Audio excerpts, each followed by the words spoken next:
नमस्कार दोस्तों, जय माँ लक्ष्मी। दोस्तों महालक्ष्मी के पूजन में यदि आप लोग अपने घर से इन सामग्री का इस्तेमाल कर लेते हैं तो दोस्तों माँ लक्ष्मी की पूजा का कई गुना फल आपको आपके जीवन में मिलने लगता है। साथ ही दोस्तों माँ लक्ष्मी की जो पूजा है वो अष्ट लक्ष्मी की सिद्धि प्राप्त करने के लिए की जाती है, क्योंकि माँ लक्ष्मी के 8 स्वरूप हैं और माँ लक्ष्मी के 8 स्वरूप ही व्यक्ति के जीवन में बहुत ही ज्यादा सुख प्रदान करने वाले होते हैं। दोस्तों वीडियो को शुरू करने से पहले मैं मेरे आराध्य श्री लक्ष्मी नारायण को मैं कोटि कोटि प्रणाम करती हूँ, मैं उनको कोटि कोटि नमस्कार करती हूँ। दोस्तों महालक्ष्मी की जो पूजा है वो वर्ष में एक बार आती है, कई लोग इसे 16 दिन लगातार करते हैं। दोस्तों महालक्ष्मी की जो पूजा है वो भाद्र माह के शुक्ल पक्ष की अष्टमी से प्रारंभ हो जाता है और ये अश्विनी माह के अष्टमी तक रहता है और ये कृष्ण पक्ष तक किया जाता है। यानी दोस्तों ये 16 दिन का व्रत होता है, उद्यापन होता है, 16वें दिन इसका उद्यापन किया जाता है। दोस्तों महालक्ष्मी की पूजा जब भी व्यक्ति करे तो साथ में भगवान श्री नारायण का अवश्य ध्यान करें, क्योंकि श्री नारायण के बिना माँ लक्ष्मी की पूजा आधी अधूरी मानी जाती है। इसके साथ ही दोस्तों आप लोगों को मैं आज महालक्ष्मी की पूजा में कुछ ऐसी घर की वस्तुएं बताऊंगी जिन्हें यदि आप अपनी पूजा में रख लेंगे, शामिल कर लेंगे तो आपको कई गुना इसका लाभ प्रदान होगा।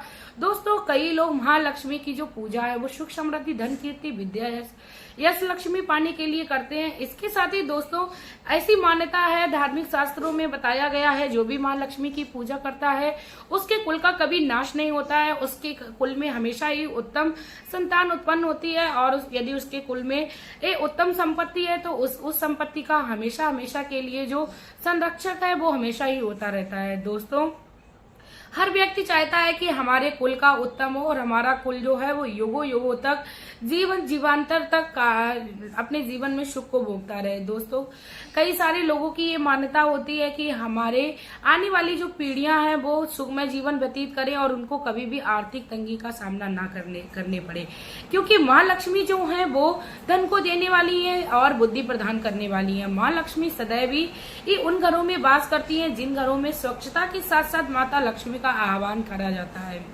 कहा जाता है दोस्तों माता लक्ष्मी को स्वच्छता अति प्रिय है और स्वच्छता की दवाई पर माता लक्ष्मी दौड़ी खींची चली आती हैं। माता लक्ष्मी को हृदय यानी हृदय की जो वो सुंदरता है और स्वच्छता है वो काफी ज्यादा पसंद है, क्योंकि माँ को जो भी पूर्ण श्रद्धा से पुकारता है माँ उसके घर में अवश्य ही रहती है और इसके साथ ही आह्वान करने मात्र से माता लक्ष्मी उस घर में कृपा दृष्टि कर देती है। दोस्तों महालक्ष्मी का जो व्रत है वो 16 हर एक सामग्री से किया जाता है और 16 एक की संख्या का इस व्रत में बहुत ही ज्यादा महत्व है। दोस्तों महालक्ष्मी की पूजा में एक मिट्टी के हाथी की भी पूजा की जाती है। कई लोग पीतल का हाथी या उनके घर में जो भी अवेलेबल होता है उसकी पूजा करते हैं, लेकिन दोस्तों मान्यता है कि यदि मिट्टी के हाथी की पूजा की जाए तो इसका हमें कई गुना लाभ और फल मिलता है। दोस्तों मिट्टी के हाथी पर यदि माता लक्ष्मी की मूर्ति विराजमान है तब तो ये और भी ज्यादा उत्तम है। माँ लक्ष्मी जो है वो हाथी पर सवार होती हैं और हर घर में हाथी पर सवार होकर जब आती हैं तो उसके घर की यश कीर्ति विद्या लक्ष्मी में बढ़ोतरी करती हैं। साथ में माता लक्ष्मी उस घर का कभी भी जो है वो त्याग नहीं करती हैं। माता लक्ष्मी उस घर में हमेशा ही अपनी कृपा की बौछार करे रहती हैं। इसके साथ ही दोस्तों कई लोग इस पूजन विधि को स्वयं अपने घर में कर लेते हैं या कई लोग इस पूजन विधि को ब्राह्मण के द्वारा कराते हैं। दोस्तों ब्राह्मण के द्वारा जब हम अपने घर में पूजन विधि कराते हैं तो वह पूर्ण विधि के साथ होता है। चलिए दोस्तों अब मैं बात करती हूँ कि महालक्ष्मी की पूजा में ऐसी कौन सी सामग्री है जिन्हें यदि हम लोग अपने पूजन विधि में पूजा के दिन उद्यापन के दिन यदि शामिल कर लेंगे तो हमारे पूजा का जो फल है वो हमें कई गुना मिलेगा। दोस्तों यदि आप लोग भूल जाते हो तो प्लीज मेरे इस वीडियो को आप लोग ज्यादा से ज्यादा शेयर करें और आप लोग मेरी इस वीडियो को कॉपी पर नोट कर दें। यहाँ तक दोस्तों यदि आप माता लक्ष्मी को मानते हो और उनसे दिल से यदि अपने घर में बुलाना चाहते हो तो प्लीज आप लोग मेरे चैनल को सब्सक्राइब कर लीजिए, वीडियो को लाइक कर दीजिए। इसके साथ ही कमेंट बॉक्स में जय श्री माँ लक्ष्मी का प्यारा सा कमेंट कर दीजिए। दोस्तों माँ लक्ष्मी को हर कोई अपने घर में बुलाना चाहता है। दोस्तों जो भी माँ लक्ष्मी की कामना करते हैं तो उन व्यक्तियों को माँ लक्ष्मी के व्रत की अवश्य जो विधि है वो पूर्ण करनी चाहिए और अपने घर में वर्ष में जब भी माँ लक्ष्मी की पूजा आए तो पूरे धूमधाम से मनानी चाहिए। दोस्तों माँ लक्ष्मी को जो है वो लाल रंग अति प्रिय है, तो दोस्तों जब माँ लक्ष्मी की आप पूजन करें तो माता को ज्यादा से ज्यादा लाल रंग की वस्तुओं को चढ़ाएं। आप खुद भी लाल रंग के वस्त्रों को धारण करें, क्योंकि माँ लक्ष्मी लाल रंग की ओर आकर्षित होती हैं। तो आप कोशिश करिए, माता लक्ष्मी को लाल रंग का फूल भी अति प्रिय है। आप लाल रंग का यदि आपको कमल मिल जाता है तो माँ और भी ज्यादा प्रसन्न होती हैं। हो सकता है दोस्तों कमल मिलना आपके लिए संभव ना हो तो आप अपने घर में गुलाब का फूल ले आइए। यदि गुलाब का ना हो तो गुड़हल का ले आइए दोस्तों, क्योंकि ये सारे ही फूल लाल कलर के होते हैं और माँ लक्ष्मी को ये अति प्रिय हैं। दोस्तों जो सबसे ज्यादा सर्वाधिक प्रिय है वो कमल का फूल माता को अति प्रिय है। उसके बाद आप गुलाब या गुड़हल का भी फूल माँ को चढ़ा के प्रसन्न कर सकते हैं।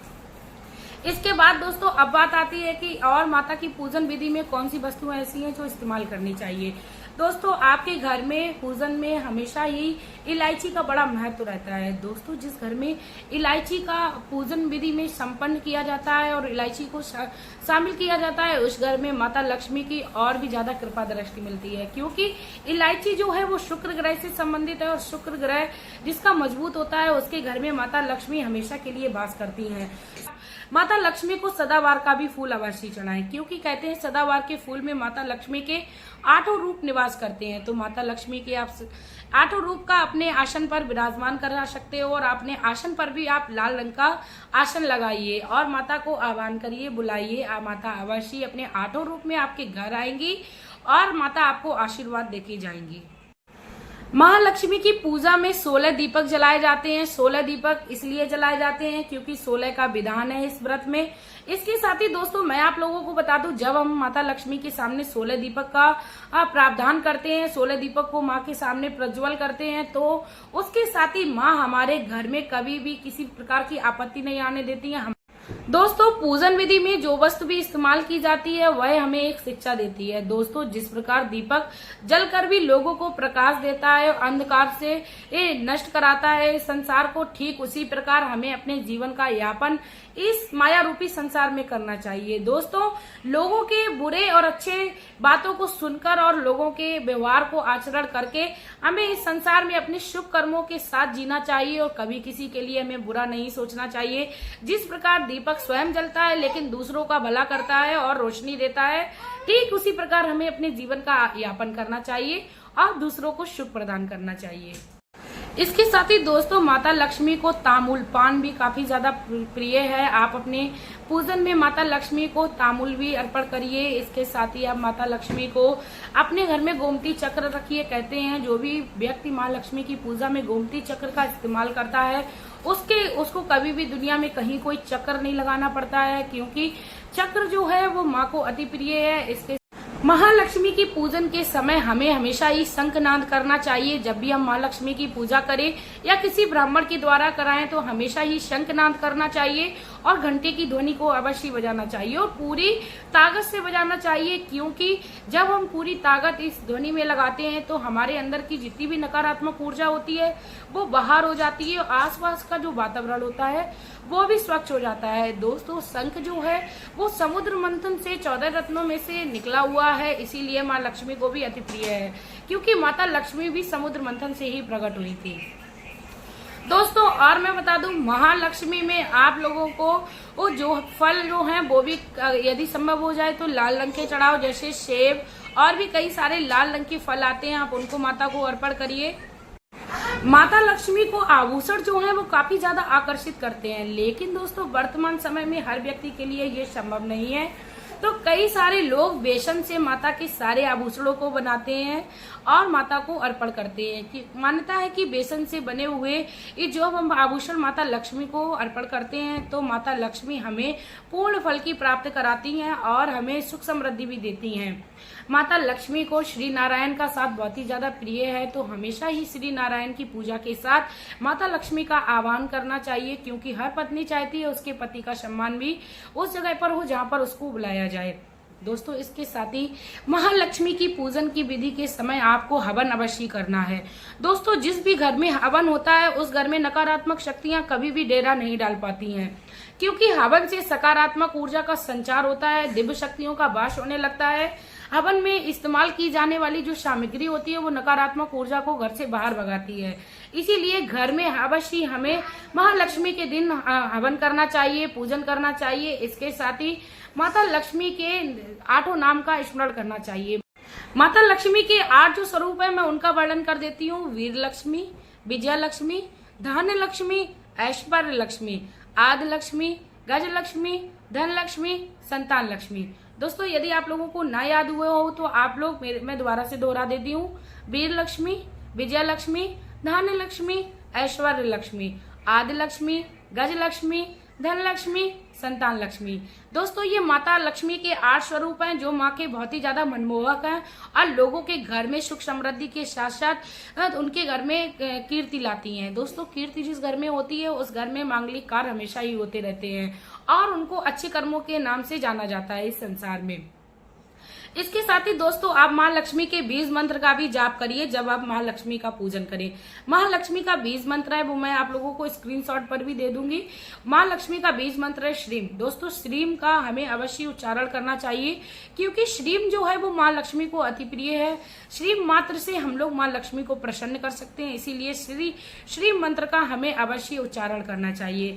दोस्तों माता लक्ष्मी जो है वो हर व्यक्ति पर अपनी करुणा दर्शाती है, बस हर व्यक्ति को माँ को बुलाने की जो है वो क्षमता होनी चाहिए।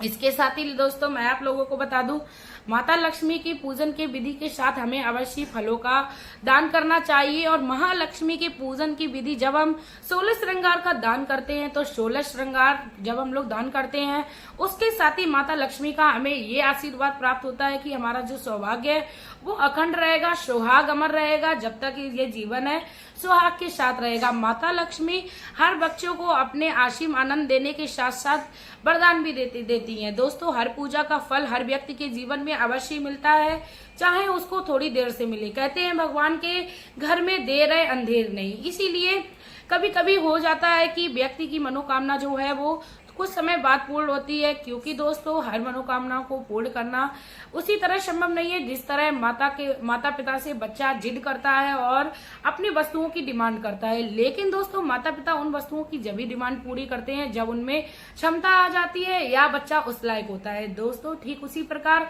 भगवान भी हमारी मनोकामना को तभी पूर्ण करते हैं या तो हम उस लायक हो जाएं या हमारा समय आ जाए। दोस्तों माता लक्ष्मी बहुत ही ज्यादा वरदान देने वाली हैं और बच्चों पर अपने आशीम आनंद देती हैं। दोस्तों माता लक्ष्मी को यदि प्रसन्न करना है तो महालक्ष्मी के दिन आप इन उपायों को जरूर करिए। महालक्ष्मी के दिन आप इन वस्तुओं का इस्तेमाल करिए, आप इससे ही माता लक्ष्मी के संपूर्ण पूजा के फल प्राप्त कर लेंगे।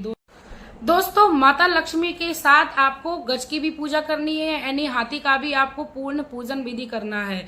इसके साथ ही दोस्तों मैं बता दूं हाथी को यानी गणेश जी को दूर्वा जो है वो अति प्रिय है, तो आपको दूर्वा का भी इस्तेमाल करना है और माता को और हाथी को दूर्वा का आपको जो है वो स्मरण कराना है, यानी आपको उनको वो भेंट करनी है। दोस्तों दूर्वा जो है वो बहुत ही ज्यादा पवित्र है और दोस्तों यहाँ तक माना जाता है कि जिस भी स्थान पर दूर्वा लगी होती है वह स्थान भी पवित्र हो जाता है, क्योंकि दोस्तों समुद्र मंथन के समय जब अमृत मंथन से निकला था तो अमृत को लेकर जब देवी देवता और इसके साथ ही राक्षसगढ़ लेके भाग रहे थे तब जो अमृत की कुछ बूंद है वो दूर्वा पर गिरी थी, इसीलिए दूर्वा को अजर और अमर बताया गया है और वह जिस भी जगह पर रख दी जाती है और जिस भी वस्तु में इस्तेमाल हो जाती है वह चीज भी शुद्ध हो जाती है। इसीलिए दोस्तों दूर्वा का जो इस्तेमाल है वो पूजन में सर्वोपरि बताया गया है। दोस्तों दूर्वा व्यक्ति के शारीरिक स्वास्थ्य पर भी काफी अच्छा प्रभाव डालती है, क्योंकि यह एक औषधि के रूप में भी इस्तेमाल की जाती है। दोस्तों इसी के साथ आप लोगों से मैं ये प्रार्थना करना चाहूंगी, यदि आप लोग मेरे चैनल पर नए हो तो प्लीज आप लोग मेरी वीडियो को ज्यादा से ज्यादा शेयर करें और माता लक्ष्मी के यदि कृपा पाना चाहते हो तो आप दूसरों का भला अवश्य करें। आप यदि कृपा पाना चाहते हो तो वीडियो को शेयर करने मात्र से भी आपको कृपा मिल जाएगी। दोस्तों भगवान ने हमें जन्म दिया है तो अपनी जीव्या का इस्तेमाल, अपने हाथों का इस्तेमाल भगवान के प्रचार प्रसार में अवश्य करना चाहिए, क्योंकि जो भी व्यक्ति भगवान का प्रचार और प्रसार करता है वह इस संसार में महाऐश्वर्य को प्राप्त करता है। महाऐश्वर्य से मतलब है उस व्यक्ति को इस संसार में सभी अच्छाइयों में जानने लगते हैं। इसके साथ ही दोस्तों आप लोगों को मैं बता दूं जिस भी घर में शुभ कर्म किए जाते हैं और दूसरों के लिए एक सेवा भावना होती है उस घर में माँ लक्ष्मी का सदैव भी वास रहता है। माँ लक्ष्मी सदैव नारायण के साथ निवास करती हैं और नारायण उस घर में कभी भी दरिद्रता का वास नहीं होने देते हैं। श्री लक्ष्मी नारायण का जिस घर में भी साथ होता है उस घर में कभी भी व्यक्ति रास्ता नहीं भटकते हैं और अपने जीवन में हमेशा ही सफलता पाते हैं। दोस्तों, सफलता पाना हर कोई चाहता है, लेकिन महालक्ष्मी को प्रसन्न करना हर व्यक्ति को चाहिए। इसके साथ ही दोस्तों बता दो, महालक्ष्मी को प्रसन्न करने में हमें कोई मेहनत भी नहीं लगती है। दोस्तों, सिर्फ और सिर्फ यदि आप प्रेम से एक लाल रंग का फूल माता लक्ष्मी को अर्पण कर देते हैं तो उससे ही माँ लक्ष्मी काफी प्रसन्न हो जाती हैं। लेकिन दोस्तों, आप नियम बना लीजिए कि आपको माता लक्ष्मी के लिए ये काम करना ही करना है। भले ही आप अपने जीवन में एक वस्तु का इस्तेमाल करें, वो आप अपने जीवन में निश्चय कर लीजिए कि मुझे माता लक्ष्मी के लिए ये वस्तु अर्पण करनी है या ये वस्तु का इस्तेमाल पूजन में करना ही करना है। इसके साथ अब मैं वीडियो में लेना चाहूंगी विदा। आपका प्यार और कीमती समय देने के लिए धन्यवाद।